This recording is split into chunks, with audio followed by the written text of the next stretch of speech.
আমি বিয়া দ্বিতীয় বিয়ের অনুভূতি পেয়ে চাচার অবস্থা দেখেন। আর আমি যদি হরবার ভাই তোমার তো অসুবিধা নাই। হরবার ভাই মানে না মানে সংসার। আরে বুড়া বইসে এই বাটপারি বাদ ভিডিওটি শেষ পর্যন্ত দেখুন, মজা আছে। ওরা তো 2 দিন পরে বিয়ে হারার লাগবো। মুকুটটা যে গদ দিছি, হ্যাঁ এটা কি আমার মানাইছে না? এই মুকুট আমি খুলতাছি না। আমার ফুলার বিয়া কি আমি নিছি গা? ওর দামি হরবা আমার দামি হরবা অত ই কি? চাচা এগুলো ভাত পারি ব্যবসা বাদ দিয়া মুকুটটা খুলছে। খবরদার বাইসতে পারা।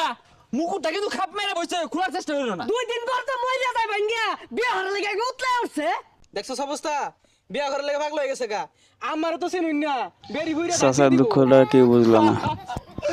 আমার দুঃখটা কেউ বুঝলো না, আমার বাবা কেউ দেখতে পারবে না। হ্যাঁ বন্ধুরা সবাই চ্যানেলটা সাবস্ক্রাইব করে দিবেন। কতগুলা আমি সামাল দিয়ে ভাই আমার দুঃখ কেউ বুঝলো না। ভিডিওটা কেমন লাগলো কমেন্টে জানাবেন, ভালো লাগলে লাইক দিবেন। দ্বিতীয় বিয়া হলে কোনো অনুমতি লাগে না, আমার দুঃখ কেউ বুঝলো না।